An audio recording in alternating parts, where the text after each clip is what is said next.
Et sans plus attendre, direction Tel Aviv où l'on retrouve Eli Barnavi, une voix que l'on entend beaucoup depuis le début de ces événements samedi. Bonsoir, merci d'être avec nous sur TV5 Monde. Eli Barnavi, vous êtes historien, vous avez été ambassadeur d'Israël en France. D'abord, peut-être pour commencer, quelle est la situation ce soir à Tel Aviv et au-delà dans le pays? Que pouvez-vous nous en dire? C'est assez étrange. Tel Aviv, qui est une ville, comme vous le savez, une ville extrêmement vivante, dynamique, c'est une ville morte. En fait, il n'y a personne dans les rues, les cafés sont fermés. C'est très étrange, on dirait un jour de Covid, si vous voulez. Et ailleurs, ben, c'est l'angoisse, on attend, c'est la guerre. Le pays est en guerre et ça se sent. Ça se sent dans la rue, ça se sent dans le comportement des gens. Et ça se sent sur le terrain, puisque les violences ne cessent pas, et pas seulement à Gaza, mais ici aussi, des roquettes. Et il y a encore des terroristes qui se promènent sur le terrain et qu'on n'arrive pas à éradiquer complètement ces gens-là. Eli Barnavi, qu'avez-vous ressenti samedi matin en voyant l'ampleur des attaques du Hamas sur le sol israélien? Comme tout le monde, de la stupeur, de la colère, de l'étonnement, une espèce de sentiment que quelque chose n'allait pas, que nous revivions des événements anciens, un peu comme le jour du déclenchement de la campagne de Kippour, si vous voulez, de la guerre de Kippour, il y a 50 ans. Incompréhensible. L'effondrement de toutes les certitudes sur lesquelles nous vivions. Et puis ensuite, l'épouvante devant les scènes de carnage, devant l'ampleur du massacre, c'est encore quelque chose que nous n'avons jamais connu. Et il faut là revenir non pas à 50 ans en arrière, mais à 75 ans en arrière, puisque nous retrouvons un peu, c'est un peu la guerre d'indépendance, que nous vivons pour la première fois depuis l'indépendance. Les combats ont eu lieu sur le territoire souverain d'Israël. Quelles certitudes se sont effondrées?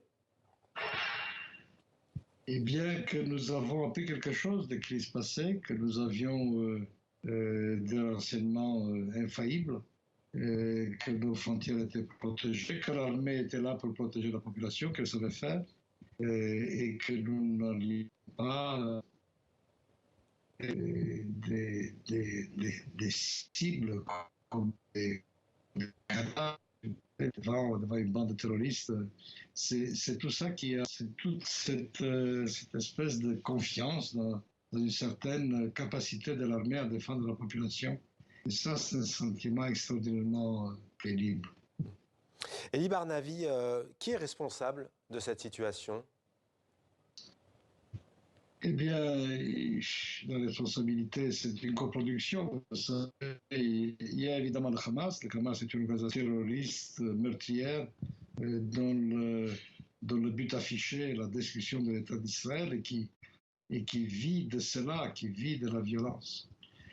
Et il y a la responsabilité d'Israël, des gouvernements successifs d'Israël qui ont laissé faire, qui ont collaboré à la montée en force du Hamas, avec la responsabilité aggravée du dernier gouvernement de Netanyahou, qui a porté cette coopération cachée à un point de incandescence. C'est-à-dire là, tout le monde est coupable, si vous voulez, et si, comme il faut toujours balayer d'abord devant sa porte, il n'y a pas de doute que le Premier ministre a rendu cette opération possible, lui a offert au Hamas des verges pour nous battre. Et en fait, le premier responsable de ce qui nous arrive, c'est lui. C'est lui et sa coalition de... Il doit démissionner, selon vous, Benjamin Netanyahou? Ça fait longtemps qu'il a dû démissionner, mais ça ne veut pas dire qu'il le fera. Je crois vraiment que nous vivons le dernier segment de son pouvoir. Il ne survivra pas longtemps à ce fiasco. N'oubliez pas que Netanyahou, c'est monsieur sécurité, c'est l'homme qui sait faire, qui est le meilleur garant de la sécurité de ce pays. C'est comme ça qu'il s'est présenté. C'est comme ça que ses partisans l'ont porté en triomphe depuis 16 ans qu'il est au pouvoir. Et là, l'empereur est nu. Il est évident que tout ce mythe s'est effondré. C'est sous son règne qu'a lieu la plus grosse catastrophe stratégique et tactique, au moins depuis la guerre du Kippour. Benjamin Netanyahou qui vient de déclarer « Nous allons changer le Moyen-Orient ». Qu'est-ce que ça vous inspire? Vous qui avez déclaré dans une tribune au journal français Le Monde, cette mini-guerre du Kippour est comme l'autre susceptible de bouleverser les équilibres régionaux. Benjamin Netanyahou dit « Nous allons changer le Moyen-Orient ». Oui, enfin, je ne sais pas ce qu'il entend par là. Nous verrons ce qui sera de cette guerre, de cette campagne. Alors on a des petites coupures, Élie Barnavi, on a une petite coupure, mais j'aimerais juste vous entendre sur le fait, est-ce que selon vous il y a un risque d'embrasement régional?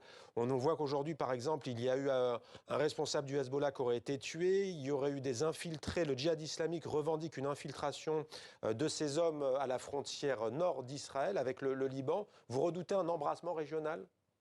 Oui, voilà. C'est la question centrale, si vous voulez, parce que c'est l'un des buts du Hamas, c'est effectivement de procéder à ce qu'ils appellent l'unification des fronts, c'est-à-dire d'entrer dans son sillage le Hezbollah dans le nord, les factions palestiniennes à l'est, en Cisjordanie, et de créer une espèce de situation de guerre sur plusieurs fronts. Israël devrait s'affronter. Et donc la question est là. Est-ce que Hezbollah dans la campagne, est-ce que nous arriverons à maintenir le calme en Cisjordanie? Tout dépend de la manière dont la campagne à Gaza va se dérouler. Si cette campagne est relativement rapide et si on arrive à Hamas hors du coup, évidemment, ça va être beaucoup plus difficile pour le Hezbollah d'intervenir. Sinon, il interviendra. Et là, ce sera une guerre d'une toute autre ampleur. Ce sera déjà une guerre régionale avec une issue imprévisible. Merci. Merci Élie Barnavi, merci beaucoup d'avoir répondu à nos directs ce soir en direct de Tel Aviv dans 64 minutes sur TV5 Monde. Cette édition spéciale continue. Ala Abou Assira nous a rejoint. Bonsoir. Soyez la bienvenue sur TV5 Monde. Vous êtes l'ambassadrice de Palestine en France. D'abord pour commencer, je demande à Élie Barnavi s'il avait des nouvelles de Tel Aviv. Je vous demande si vous avez des nouvelles, vous, en provenance de la bande de Gaza ce soir, en sachant qu'Israël a annoncé le siège de Gaza. Je crois que le monde entier est en train de regarder les nouvelles qui viennent de Gaza et elles sont catastrophiques et tragiques. Israël a lancé son opération de vengeance, de punition collective de 2 millions d'habitants, de 2 millions de civils qui vivent dans la bande de Gaza. Les hôpitaux sont bombardés en ce moment-là, à l'instant-là. Les départements qui abritent les nouveau-nés dans l'hôpital central de Gaza viennent d'être bombardés. Comment vous avez cette information? Ce sont des appels que vous en venant, j'ai ma famille là-bas. Voilà, les infos sont en train de sortir de Gaza. Des familles entières sont anéanties. Ils ont disparu de registre civil. Le bilan de 160 morts, vous le confirmez? Je crois qu'il dépasse. Je n'ai pas le compte exact parce que le compte est en train de monter rapidement. Israël a intensifié depuis cet après-midi et maintenant le commencement de soir, ce que craignent toujours les habitants de Gaza parce qu'ils ont l'habitude. Ce n'est pas la première agression contre la bande de Gaza, c'est la énième agression contre la bande de Gaza. À chaque fois qu'Israël a une crise, elle lance son attaque contre la bande de Gaza. Ce n'est pas une crise, Madame l'ambassadrice, ce sont des commandos lourdement armés. Vous avez vu les images qu'on fait le tour du monde. Mais ce n'est pas une excuse pour Israël qu'Israël lance cette opération ou cette agression contre la bande de Gaza. Et surtout, j'insiste sur les représailles contre les civils qui sont interdits par le droit international, par la Convention de Genève. J'insiste sur la punition collective qui est en train de prendre cours, qui est interdite par aussi la 4e Convention de Genève. Israël a fermé, a bouclé la bande de Gaza. On a entendu aujourd'hui tous le ministre de la Défense israélien a annoncé le bouclage total de la bande de Gaza. de priver la bande de Gaza de toute nécessité principale, l'électricité, l'eau, la nourriture et le gaz. Et appeler les Gazaouis des animaux. C'est ce qu'on n'a pas vu. Alors ça, c'est le ministre israélien de la Défense qui a effectivement utilisé ce mot. Vous avez cité la 4e Convention de Genève, donc ma question, vous y attendez sans doute. Est-ce que vous condamnez l'attaque contre des civils israéliens? Vous avez cité vous-même la 4e Convention de Genève qui interdit de s'en prendre à des civils. Vous avez vu ces images? Par l'état d'occupation, par la puissance occupante contre la population. Est-ce que vous n'avez pas posé cette question tout à l'heure à Ali Barnavi, si elle critiquait ou elle condamnait la mort de presque 600 Palestiniens depuis 2 jours. Vous n'avez pas posé cette question. Ali Barnavi l'a souvent dit sur notre antenne. Elle ne l'a pas dit ce soir et vous n'avez pas posé cette question au porte-parole de l'armée israélienne qui est en train de tuer des civils et d'enfants, des femmes, des familles entières palestiniennes.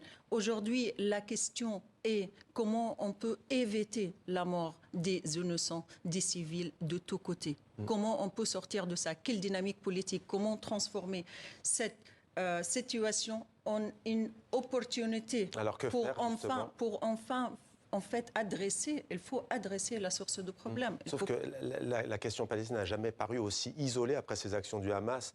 La France, les États-Unis, l'Union européenne suspendent son aide. Est-ce que le Hamas ne vient pas de faire du tort à la question palestinienne? Non. En fait, ce qui s'est passé, c'est vraiment de faire tomber les masques des démocraties européennes qui chantaient les valeurs de liberté et d'égalité et de droit.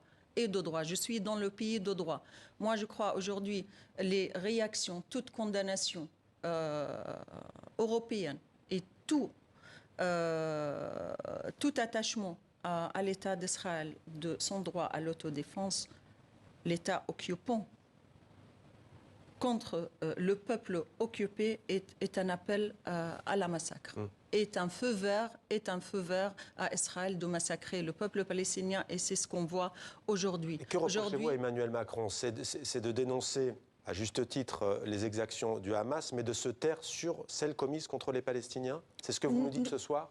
C'est ce que je dis, c'est qu'on était extrêmement choqués par la déclaration de la France et on est déçus que la déclaration de la France déjà a fait la différence entre les peuples, a fait la différence entre les humains, a fait la différence entre les morts. Quand le Palestinien est mort, ça n'a pas la même valeur, c'est ce qu'on déduit. C'est ce qu'on déduit des déclarations européennes, y compris de la France.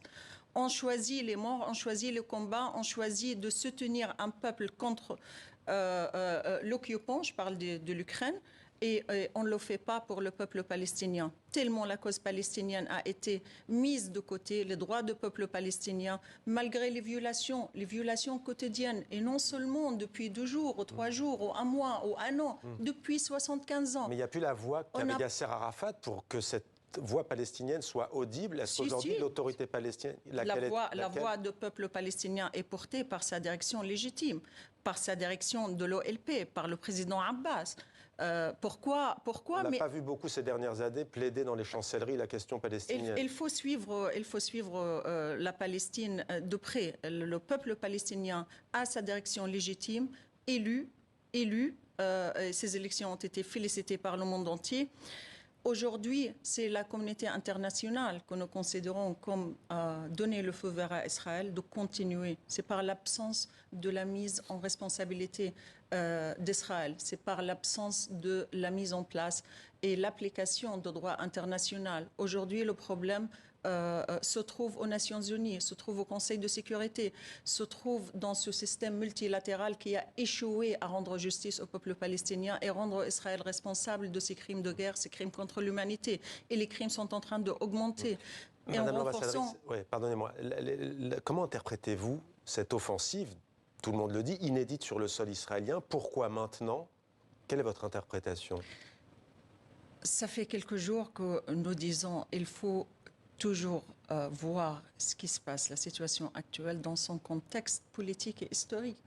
Il faut revenir à 65 ans en arrière, il faut revenir à la Nakba palestinienne, il faut revenir à l'occupation militaire israélienne qui dure depuis 56 ans cette année, il faut revenir aux politiques et pratiques israéliennes sur le terrain, non seulement dans la bande de Gaza, mais en Cisjordanie, à Jérusalem-Est. Mais quelle est la goutte d'eau? Est-ce que c'est l'arrivée d'un gouvernement de droite et d'extrême droite? Est-ce que c'est parce que tout ce que vous avez cité tout à l'heure existe? Pourquoi maintenant? Pourquoi le Hamas s'en prend aujourd'hui de l'autre côté de la frontière de manière spectaculaire à des civils? C'est les politiques des gouvernements israéliens consécutifs et surtout le dernier gouvernement que j'appelle un gouvernement de fascistes. Leurs déclarations eux-mêmes se disent fascistes. Eux-mêmes, depuis Paris, Smotrich a nié complètement l'existence du peuple palestinien. Netanyahou a refusé totalement la solution à deux États et la création d'un État palestinien. Du coup, il a complètement rasé de la table les accords d'Oslo, tout le processus de paix et la solution à deux États, sur lequel il y a un consensus international. Mais depuis 30 on a ans vu et depuis la violence des colons, sans précédent. Oui, mais justement, pourquoi on n'entend pas la voix du Fatah, historique, justement? Elle est là, la voix de Fatah, le président. Aujourd'hui, tout le peuple palestinien et sa direction sont unis derrière notre cause nationale, notre cause de libération.